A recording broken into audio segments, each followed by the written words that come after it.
नमस्कार, स्वागत है आपका करियर एडुनेस पर। और दोस्तों, इस वीडियो में हम बात करने वाले हैं एमडीसी पेपर, जो कि सेमेस्टर फर्स्ट, सेकंड, थर्ड तीनों में ही एप्लीकेबल है। जनरल हिंदी के संपूर्ण व्याकरण की जो क्लास बनती है, उसकी वन शॉट क्लास को हम डिस्कस करेंगे। अब आपका क्वेश्चन है कि सर सिर्फ संपूर्ण व्याकरण को ही क्यों, अदर को क्यों नहीं? तो बाकी जो है वो एक चैप्टर्स है, जैसे गीसा है, मेघदूत है, तो ये तो चैप्टर है। तो चैप्टर को इस तरीके से वन शॉट में लेना मेरे ख्याल से कहीं भी फिजिबल नहीं है।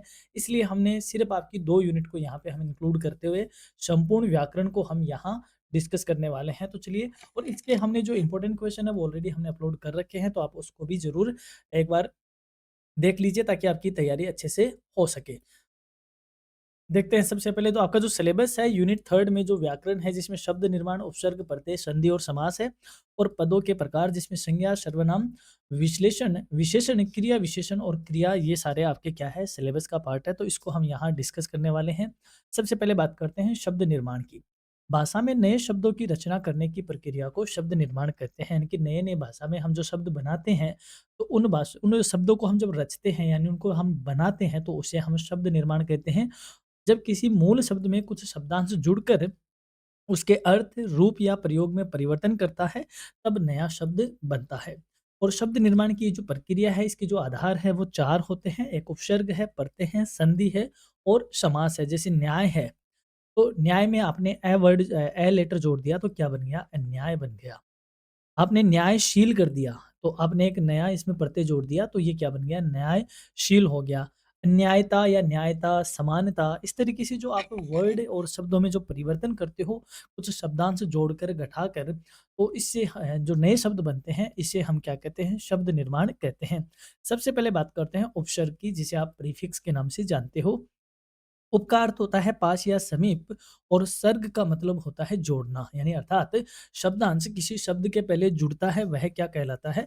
उपसर्ग कहलाता है। जो शब्दांश किसी मूल शब्द के आरंभ में जुड़कर उसके अर्थ में परिवर्तन करता है, विस्तार या विपरीतता उत्पन्न करके कर देता है, तो उसे उपसर्ग कहते हैं। फॉर एग्जाम्पल, उपसर्ग की जो विशेषताएं बात करें, तो उपसर्ग स्वतंत्र शब्द नहीं होते। जैसे प्र है, तो प्र उपसर्ग है, ये अपने आप में स्वतंत्र नहीं है। अति है, ये अपने आप में स्वतंत्र नहीं है।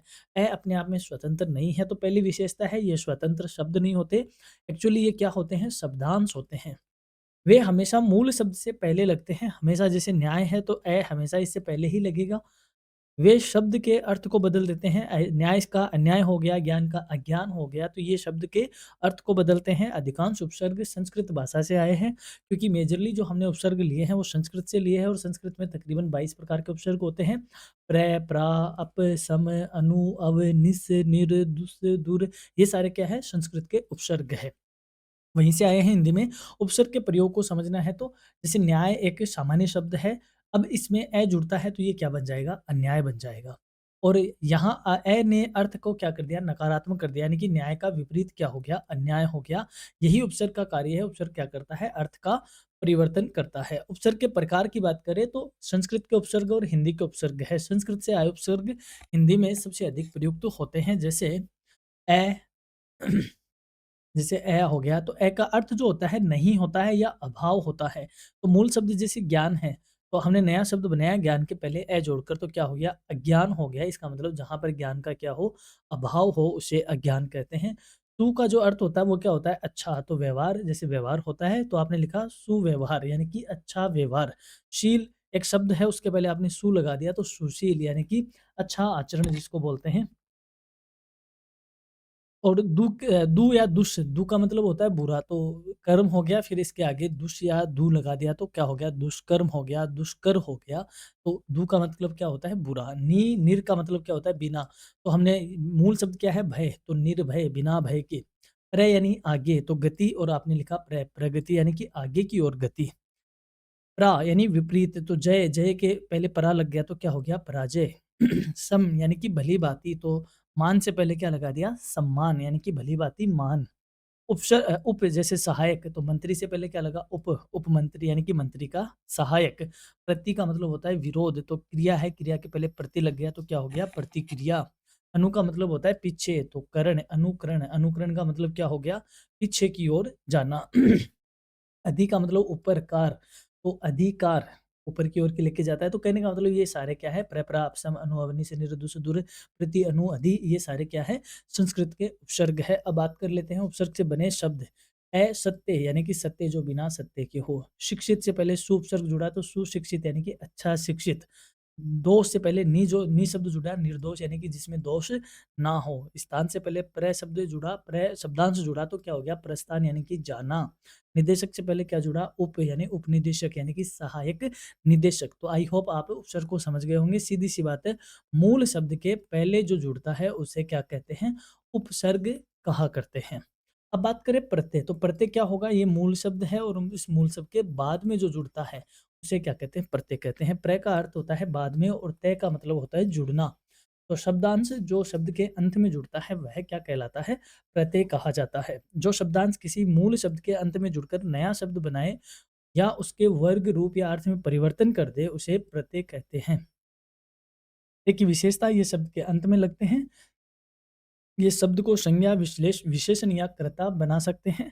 प्रत्यय शब्द की व्याकरणिक श्रेणी बदल जाती है या बदल देते हैं। जैसे प्रत्यय के प्रयोग, महान एक विशेषण है। महान क्या है, एक विशेषण है, क्योंकि ये संज्ञा और सर्वनाम की क्या बताता है, विशेषता बताता है। महान एक गुण है, तो इसमें जो ता शब्द जुड़ गया तो ये क्या बन गई, महानता। विशेषण यानी कि भाववाचक संज्ञा बन गया, यानी कि महानता क्या है, भाव है। तो अब ये क्या बन गई, भाववाचक संज्ञा बन गई। यही प्रत्यय का मुख्य कार्य है कि यह व्याकरणिक बदल देता है शब्दों की। प्रत्यय के प्रकार की बात करें तो संस्कृत के प्रत्यय, प्रत्यय मूल रूप से नया शब्द बनाता है। यानी कि ये प्रत्यय हो गया, ये इसका मूल रूप हो गया और ये नया शब्द हो गया। जैसे सुंदर मूल रूप है, इसमें ता प्रत्यय जुड़ा तो क्या हो गया, सुंदरता। राष्ट्र मूल शब्द है, इसमें ई शब्द जुड़ा तो क्या हो गया, राष्ट्रीय। लेखक मूल शब्द है, इसमें क्या जुड़ा तो लेखन, लेखकन, यानी क का विलोप होके क्या हो गया, इसमें न होगा तो लेख, क का विलोप होके न हो गया। शिल्प में कार प्रत्यय जुड़ा तो क्या हो गया, शिल्पकार। गुण में वान प्रत्यय जुड़ा तो क्या हो गया, गुणवान। आनंद में मय शब्द जुड़ा तो क्या बन गया, आनंदमय। हिंदी के उपसर्गों की बात करें तो जैसे मूल शब्द क्या है, दूध वाला क्या है, प्रत्यय, तो क्या बन गया नया शब्द, दूध वाला। बचकाना, तो इसमें पन प्रत्यय जुड़ा तो क्या हो गया, बचकानापन। धोब, इसमें ई प्रत्यय जुड़ा तो क्या बन गया, धोबी। भीख में हार पता प्रत्यय जुड़ा तो क्या बन गया, भिखारी। तो ये मूल शब्द से नए शब्द बनते हैं प्रत्यय से। जैसे सेवा में क प्रत्यय जुड़ा तो क्या बन गया, सेवक, सेवा करने वाला। आल्य में, विद्या में आल्य प्रत्यय जुड़ा तो क्या बन गया, विद्यालय। लड़का में पन प्रत्यय जुड़ा तो क्या बन गया, लड़कापन या लड़कपन, बाल अवस्था। और दया में लू प्रत्यय जुड़ गया तो क्या बन गया, दयालु। श्रद्धा में लू प्रत्यय जुड़ गया तो क्या बन गया, श्रद्धालु। अब उपसर्ग और प्रत्यय में अंतर क्या है, इस तरीके के क्वेश्चन आपसे पूछने के चांसेस है आजकल। तो आधार क्या है दोनों में, जैसे स्थान है तो उपसर्ग शब्द से पहले जुड़ता है, वहीं प्रत्यय शब्द के बाद जुड़ता है। यानी कि ये मूल शब्द है, इसके पहले जो जुड़ता है उसे उपसर्ग कहते हैं और बाद में जुड़ने वाले को प्रत्यय कहते हैं।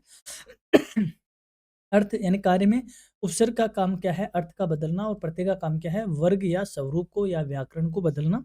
उदाहरण की बात करें तो न्याय में अ शब्दांश जुड़ा तो अन्याय बन गया और महान में ता प्रत्यय जुड़ा तो महानता बन गई। अब बात करें संधि की। संधि शब्द का क्या है, संधि शब्द का जो अर्थ होता है उसका क्या मतलब होता है, जोड़, मेल या मिलन। जैसे हमने पहले की कहानियों में या इतिहास में पढ़ते हैं कि दो राजाओं के बीच संधि हुई, औरंगजेब और शिवाजी के बीच संधि हुई। तो ये क्या है, संधि का मतलब क्या होता है, जोड़, मेल या मिलन। जब 2 या 2 से अधिक वर्ण या यूँ कहें 2 वर्णों या शब्दों इसके मिलने से उच्चारण में जो परिवर्तन होता है उसे क्या कहते हैं, संधि कहते हैं। 2 वर्णों या शब्दों के परस्पर मिलन से जो ध्वनि परिवर्तन होता है उसे संधि कहा जाता है। संधि की मुख्य विशेषता है, संधि में ध्वनि का परिवर्तन अनिवार्य है, यानी कि इसमें ध्वनि का ही लोप होता है। यह परिवर्तन उच्चारण की सुविधा के लिए होता है। संधि हमेशा वर्णों के मेल से संबंधित होती है। संधि करने पर शब्द का रूप बदल जाता है। संधि के प्रकार की बात करें तो संधि मेजरली 3 प्रकार की होती है, स्वर संधि, व्यंजन संधि और विसर्ग संधि। स्वर संधि जब 2 स्वरों के मिलन से ध्वनि में परिवर्तन होता है उसे स्वर संधि कहते हैं। जब एक स्वर के बाद दूसरा स्वर आने पर उनके मेल से जो नया स्वर बनता है उसे स्वर संधि कहते हैं। और स्वर संधि के 3 प्रकार होते हैं, दीर्घ संधि, गुण संधि, वृद्धि संधि, अयादि संधि भी इसमें होता है। ठीक है। दीर्घ संधि की बात करें, जब समान स्वरों के मिलन से दीर्घ स्वर बनता है उसे दीर्घ संधि कहते हैं। जैसे ए का आ से जुड़ना क्या हो गया, आ। ई का ई से, उ का उ से। तो जैसे देव है, देव यहाँ भी क्या है, ए, और आल्य में क्या है, आ। तो ए प्लस आ क्या बन गया, आ। देवालय। विद्या प्लस आल्य, तो यहाँ भी आ है और यहाँ भी आ है, दोनों जो मिलकर क्या बन गए, आ। विद्यालय, ठीक है? तो ये कौन-सी संधि है?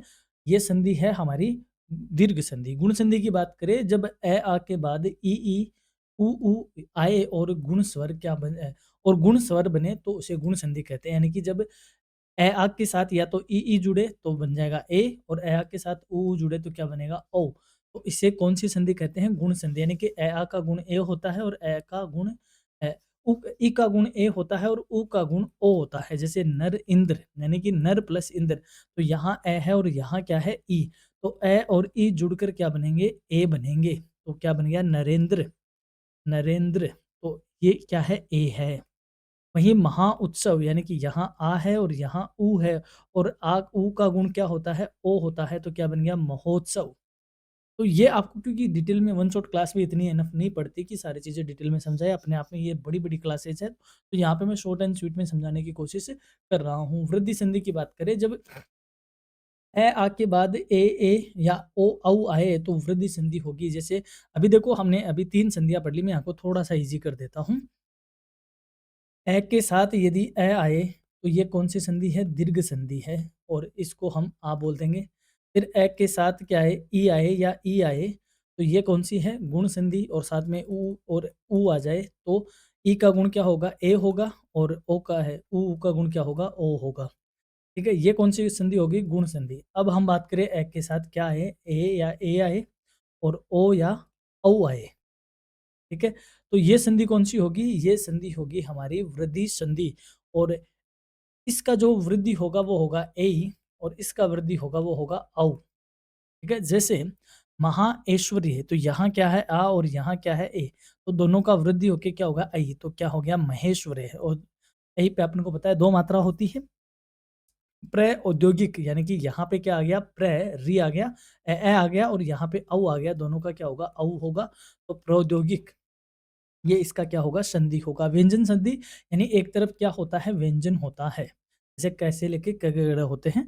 जब 2 व्यंजनों के मिलन से ध्वनि परिवर्तन होता है उसे व्यंजन संधि कहते हैं। व्यंजन के बाद व्यंजन आने पर जो परिवर्तन हो उसे व्यंजन संधि कहते हैं। जैसे सतचरित्र तो यहाँ भी त है और यहाँ च है। तो इसका क्या बन जाएगा? च। सच्चरित्र सत प्लस चरित्र का सच्चरित्र हो जाएगा। जगत जननी तो जगजननी प्लस तम उत्तम। विसर्ग संधि यानी कि जब विसर्ग के बाद कोई वर्ण आने पर उसमें परिवर्तन हो तो उसे विसर्ग संधि कहते हैं। विसर्ग के बाद आने वाले वर्ण के कारण होने वाला परिवर्तन विसर्ग संधि कहलाता है। जैसे दुह प्लस ख दुख, नि प्लस स्वार्थ निस्वार्थ, नि प्लस शब्द निशब्द। अब बात करें समास की तो समास क्या होता है? समास का अर्थ होता है संक्षेप यानी समाहार। 2 या 2 से अधिक शब्दों को मिलाकर संक्षिप्त रूप में एक नया शब्द बनाना समास कहलाता है। जब 2 या 2 से अधिक पदों को मिलाकर बिना ध्वनि परिवर्तन के एक नया संक्षिप्त शब्द बन जाए, तो उसे समास कहते हैं। यानी कि जब 2 शब्द आपस में मिलकर अपने अंदर विभक्ति का लोप करते हैं, तो उसे समास कहते हैं। समास की विशेषता है ध्वनि परिवर्तन नहीं होता है, शब्दों का संक्षेप किया जाता है और समास के शब्दों का विग्रह किया जा सकता है। जैसे समास के प्रकार की बात करें तो मेजरली 6 प्रकार के होते हैं। अव्ययी भाव समास, तत्पुरुष समास, कर्मधारय समास, द्वंद्व समास, द्विगु समास और बहुब्रीहि समास। सबसे पहले बात करें अव्ययी भाव समास की, यानी कि जिस समास में पहला पद प्रधान हो और वह क्या हो? अव्यय हो, तो उसे क्या कहते हैं? अव्ययी भाव समास। यानी कि यथाशक्ति, तो शक्ति के अनुसार प्रधान कौन-सा है इसमें? यथा प्रधान है और यथा क्या है? अवयव यानी कि ऐसे शब्द जो क्षय नहीं होते उसे अवयव कहते हैं। शक्ति के अनुसार प्रतिदिन यानी कि प्रति प्लस दिन। तो दिन इसमें जो प्रधान है वो कौन-सा है? प्रति है और वह क्या है? अवयव भी है, तो इसे क्या कहते हैं? अव्ययी भाव समास। तत्पुरुष समास जिसमें उत्तर पद प्रधान हो यानी कि जो बाद वाला जो पद है वह मेन हो जिसमें, तो जैसे राजपुत्र तो राजा का पुत्र, पुत्र इसमें क्या है? प्रधान है और तत्पुरुष समास में हमेशा कौन-सी विभक्ति का विभक्ति का, के विभक्ति का, की विभक्ति का क्या होता है? लोप होता है। जैसे जलपान, जल का पान, तो ये क्या होता है? तत्पुरुष समास है। कर्मधारय समास जिसमें दोनों पदों में विशेषण विशेष्य संबंध हो यानी कि एक दूसरे की क्या बताता हो? विशेषता बताओ। जैसे कमल है तो कमल क्या है? नीला है, तो कमल की विशेषता क्या है? नीला।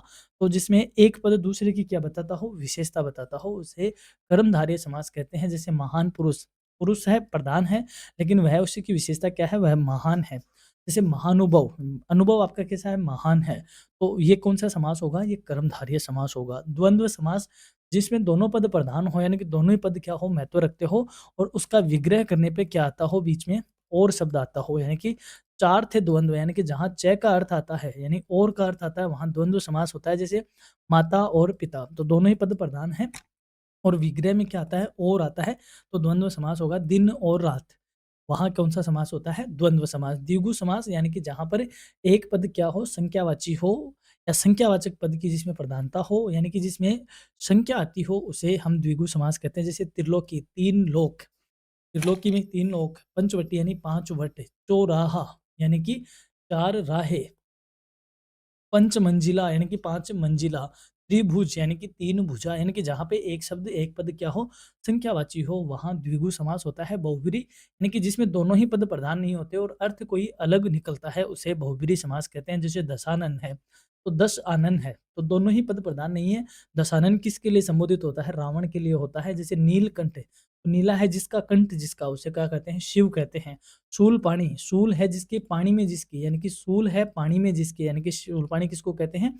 शिव जी को कहते हैं। चक्र पाणी यानी चक्र है पानी में जिसके यानी कि जिसके हाथ में चक्र हो दैट इज विष्णु भगवान यानी कि तो वह कौन है? यानी कि चक्र पाणी यानी चक्र है पानी में जिसे ये से विष्णु तो इसको क्या कहते हैं? बहुब्रीहि समास कहते हैं जिसमें उत्तर अन्य पद प्रधान होता है। बात करें पदों की तो पद का अर्थ क्या होता है? वाक्य में प्रयुक्त प्रत्येक सार्थक शब्द को पद कहते हैं। जब शब्द वाक्य में आकर अपना व्याकरणिक रूप ग्रहण करता है तब वह पद कहलाता है। जो शब्द वाक्य में प्रयुक्त होकर लिंग, वचन, कारक, काल आदि से संबंध स्थापित करता है तो वह पद कहलाता है।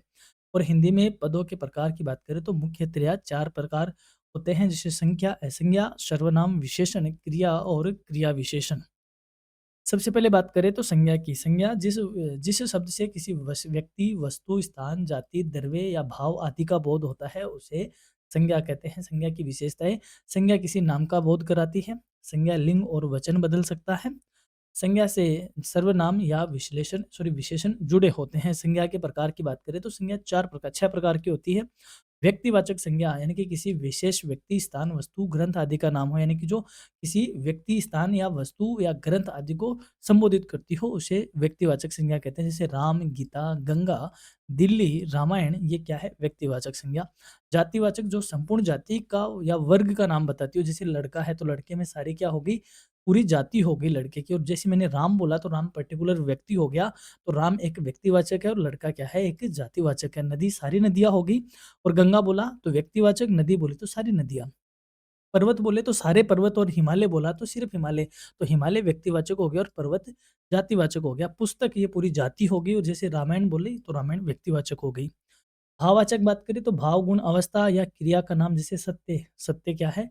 भाव है, सुंदरता भाव है, ईमानदारी भाव है, बालपन भाव है। द्रव्यवाचक जिसमें पदार्थ की जिसकी नाप-तोल होती है जैसे सोना है, चांदी है, पानी है, दूध है, घी है, ये द्रव्यवाचक संज्ञा कही जाती है। समूहवाचक संज्ञा किसी समूह या संग्रह का बोध कराने वाली जैसे सेना, तो सेना एक एक व्यक्ति को सेना थोड़ी बोलेंगे, सेना, झुंड, दल, सभा, टोली, गिरोह है, ये सारे क्या हैं? ये सारे समूहवाचक संज्ञा है। व्यक्तिवाचक सामान्य यानी कि विशेष प्रयोग जब व्यक्तिवाचक संज्ञा जातिवाचक के रूप में प्रयुक्त हो जैसे आजकल हर कोई रावण बन गया है, तो रावण यहाँ पर एक तरीके से क्या है एक जाति को बताता है जिसमें आसुरी प्रवृत्तियाँ होती हो, उसको क्या बोलते हैं हम रावण बोलते हैं। तो रावण है तो व्यक्ति तौर पे लेकिन इसको एक जाति के तौर पे यूज़ किया जाता है तो उसे व्यक्तिवाचक सामान्य संज्ञा कहते हैं। जैसे वह अपने घर का भीष्म है, भीष्म मतलब ब्रह्मचारी है, शादी नहीं कर रहा है, बड़ा है, पितामह जैसा है तो हम उसको क्या कहते हैं वह अपने घर का भीष्म है। अपने कहते हैं ना ये तो सिक्कर का आमिर खान है। तो आमिर खान किसके लिए प्रयुक्त हुआ है? एक जाति के तौर पे यानी व्यक्तिवाचक संज्ञा लेकिन जातिवाचक के तौर पे प्रयुक्त हुई है। अब बात करें तो सर्वनाम क्या होता है? सर्वनाम होता है जो शब्द संज्ञा के स्थान पर प्रयोग किए जाते हैं उन्हें सर्वनाम कहते हैं। संज्ञा की पुनरावृत्ति से बचाते हैं, भाषा को सरल और प्रवाहमय बनाते हैं और सर्वनाम का प्रयोग संदर्भ पर निर्भर करता है। जैसे एक कौवा था, एक बार एक कौवा था। कौवा क्या हो गया? संज्ञा हो गया। वह बहुत प्यासा था, तो वह किसके लिए प्रयुक्त हुआ है? कौवा के लिए। उसने एक मटका देखा, तो उसने किसके लिए प्रयुक्त हुआ है? कौवे के लिए। मटका बहुत खाली था। उसमें पानी कम था। अब ये जो उसमें हुआ है, ये कौवे के लिए नहीं, ये मटके के लिए हुआ है। तो यानी कि ये एक संदर्भ पे निर्भर करता है कि किसके लिए प्रयुक्त हो रहा है, और ये हमें बार-बार संज्ञा की पुनरावृत्ति से बचाता है। जैसे एक कौवा था, कौवा बहुत प्यासा था, कौवा उड़कर गया, कौवे ने मटका देखा, कौवे ने उसमें कंकड़ डाले, तो बार-बार कौवा, कौवा नहीं करना। वहाँ पे हमने क्या यूज़ में कर लिया, वह यूज़ कर लिया। तो संज्ञा की पुनरावृत्ति से बचने के लिए हम उसकी जगह जो दूसरे शब्द यूज़ में करते हैं, उसे सर्वनाम कहते हैं। सर्वनाम के प्रकार की बात करें तो पुरुषवाचक सर्वनाम वक्ता, श्रोता या अन्य व्यक्ति का बोध करवाता है। उत्तम पुरुष जिसमें मैं और हम आते हैं, मध्यम पुरुष में तुम और आप आते हैं, और अन्य पुरुष में वह और वे आते हैं। यानी कि मैं और तुम उसकी बात कर रहे हैं, तो मैं और तुम क्या हो गया, उत्तम पुरुष, मध्यम पुरुष, और उसकी बात कर रहे हैं, ये हो गया अन्य पुरुष। निश्चयवाचक सर्वनाम निश्चित वस्तु या व्यक्ति या सॉरी व्यक्ति का बोध कराते हैं, जैसे यही वही, यानी कि यही वह पुस्तक है जिसको मैं पढ़ना चाह रहा था। तो यही क्या है कि निश्चयवाचक सर्वनाम है। संकेतवाचक सर्वनाम की बात करें तो संकेत द्वारा बोध होता है, जिसमें यह वह, यानी कि यह पानी साफ है, तो यह क्या हो गया, संकेत हो गया जिसकी तरफ इशारा किया जा रहा है। प्रश्नवाचक प्रश्न पूछने वाले, जैसे कौन, क्या, कौन-सा, यार कौन-सा प्रश्न बता रहे हो, तो कौन-सा क्या है, प्रश्नवाचक सर्वनाम हुआ। संबंधवाचक सर्वनाम संबंध प्रकट करने वाला, कि ये राम है जिसका आपने कल ज़िक्र किया था, तो जिसका ये क्या हो गया, संबंधवाचक सर्वनाम हो गया। अनिश्चयवाचक सर्वनाम, यानी कि जिसमें अनिश्चित व्यक्ति या वस्तु हो, कोई कुछ किसी, यानी कि रट लो, कोई ना कोई सा क्वेश्चन तो आ ही जाएगा। तो ये जो कोई है, ये क्या है, एक अनिश्चयवाचक सर्वनाम है। अब बात करें तो विशेषण की, मैंने विशेषण को एडवर्ब बता दिया था, हालांकि ये एडजेक्टिव होता है, एडवर्ब नहीं होता है, एडवर्ब क्रिया विशेषण होता है, सॉरी। एडजेक्टिव यानी कि विशेषण क्या होता है, जो शब्द संज्ञा या सर्वनाम की विशेषता बताता है, यानी कि संज्ञा के स्थान पे काम आने वाले शब्दों को सर्वनाम, और इन दोनों शब्दों की विशेषता बताने वालों को विशेषण कहते हैं। विशेषण की परिभाषा की बात करें, जो शब्द संज्ञा या सर्वनाम के गुण, संख्या, परिणाम या संकेत का बोध कराए, वह विशेषण कहा जाता है। विशेषण के प्रकार, जैसे गुणवाचक विशेषण, जैसे लड़का अच्छा, यानी कि अच्छा लड़का, तो लड़का क्या है, संज्ञा है, ठीक है? और अच्छा क्या है, उसका गुण, तो अच्छा लड़का। फल क्या है, संज्ञा मीठा, मीठा उसका गुण है, तो मीठा फल। तो गुणवाचक विशेषण। संख्यावाचक यानी छात्र क्या है, संज्ञा है, और कितने छात्र हैं, 5, तो ये संख्यावाचक विशेषण है। परिणामवाचक दूध है लेकिन थोड़ा है, तो ये उसका परिणाम है। तो परिणामवाचक विशेषण पुस्तक, और यह क्या है, संकेत, तो पुस्तक यानी संकेतवाचक विशेषण, यह पुस्तक। क्रिया की बात करें, जब शब्द कार्य अवस्था का बोध कराए, जैसे जिस शब्द से हमें काम करना या होना प्रकट होता है, उसे हम क्रिया कहते हैं। जैसे मैं पढ़ा रहा हूँ, तो मेरे पढ़ाने का कार्य जिससे ज़ाहिर होता है या पता चलता है या बोध होता है, तो उसे क्रिया कहते हैं। और आप पढ़ रहे हो, तो आप पढ़ रहे हो तो आपका पढ़ना हो रहा है, मैं अध्यापन करवा रहा हूँ, आप अध्ययन कर रहे हो। तो ये दोनों क्या है, ये क्रिया कही जाती है, जिसमें कार्य का करना या होना पाया जाता है। क्रिया के प्रकार, सकर्मक क्रिया यानी कि जो अपने कर्म के साथ आती है, और अकर्मक क्रिया जो बिना कर्म की आती है। जैसे सकर्मक यानी जिसमें कर्म होता है, राम पुस्तक पढ़ता है, तो राम क्या पढ़ता है, पुस्तक। पुस्तक क्या है, कर्म है, क्या है, राम क्या है, कर्ता। और अकर्मक, बच्चा सो रहा है, तो बच्चा सो रहा है क्या है, क्रिया है, लेकिन इसमें कोई कर्म नहीं है। क्या नहीं है, कर्म नहीं है, तो ये क्या है, बच्चा सो रहा है, ये अकर्मक क्रिया कही जाएगी। और द्विकर्मक क्रिया, जिसमें 2 कर्म होते हैं, जैसे गुरु ने छात्र को पुस्तक दी, तो पुस्तक भी क्या है, कर्म है, छात्र भी क्या है, कर्म है, और कर्ता क्या है, गुरु है। तो इसमें 2 कर्म आ गए, तो द्विकर्मक क्रिया कही जाती है। क्रिया विशेषण की बात करें तो संज्ञा सर्वनाम की विशेषता बताने वाले को विशेषण, और क्रिया की विशेषता बताने वाले को क्रिया विशेषण कहते हैं। जो शब्द क्रिया के काल, स्थान, रीति या परिणाम का बोध कराए, उसे क्रिया विशेषण कहते हैं। जैसे कालवाचक, जैसे आज, तब। स्थानवाचक यहाँ, वहाँ। रीतिवाचक धीरे, जल्दी। परिणामवाचक बहुत या कम। ये सारे क्रिया विशेषण हैं। परीक्षा के लिए अगर आपको इसमें टिप्स चाहिए, तो क्या हो गया, नाम आदि को क्या कहेंगे, संज्ञा। नाम की जगह दूसरे को यूज़ में लेना, सर्वनाम। नाम और सर्वनाम की विशेषता बताने वाले को विशेषण। और काम का होना या पाया जाना क्रिया कहा जाता है, और काम की विशेषता यानी कि क्रिया की विशेषता को क्रिया विशेषण कहते हैं। तो ये थी अपनी ग्रामर की छोटी-सी, एक छोटी-सी क्लास। आपको अगर समझ में आती है, तो आपको एग्ज़ाम में इससे अच्छी हेल्प मिलेगी। देखो, हिंदी को इतना आसान नहीं होता कि एक छोटी-सी क्लास में हम इसको निपटा दें। हिंदी एक प्रैक्टिस माँगती है, और एक बड़ी क्योंकि ग्रामर होती है, बहुत सारे छोटे-छोटे अपने को इसमें उदाहरण लेकर उनको समझना होता है, लेकिन फिर भी एक छोटा-सा प्रयास कि आपको एंड मोमेंट पे जो आपको एग्ज़ाम में थोड़ी हेल्प करवा दे, उसके लिए हमने ये क्लास रखी है। पीडीएफ आपकी इसको मिलेगी हमारी वेबसाइट से, जिसका लिंक डिस्क्रिप्शन में आपको मिल जाएगा। तो ये थी हमारी व्याकरण की वन शॉट क्लास। होप आपको क्लास अच्छी लगी होगी। और हाँ, मैं आपको बार-बार कहता हूँ वीडियो को हाइप ज़रूर किया करें, हाइप करने से और भी बच्चों के पास इस क्लास का क्या होगा रीच होगा, वहाँ भी ये क्लास अपने आप पहुँचेगी। आप शेयर भी करते हो, लेकिन उसके अलावा भी अगर आप हाइप करते हो तो यूट्यूब इसको खुद अपने से क्लास को और बच्चों तक पहुँचाएगा। तो इसी उम्मीद में कि आप हाइप करोगे और एग्ज़ाम के लिए आपको बहुत-बहुत शुभकामनाएँ। All the best for your examination. आप अच्छे से एग्ज़ाम दीजिए और अच्छे से एग्ज़ाम देकर इधर आके कमेंट भी किया करें कि कैसी रही हमारी क्लास, आपकी हेल्प कैसी हुई एग्ज़ाम में। सो लेते हैं आपसे विदा, मिलेंगे दूसरी क्लास में। Have a nice day, have a great day. Thank you.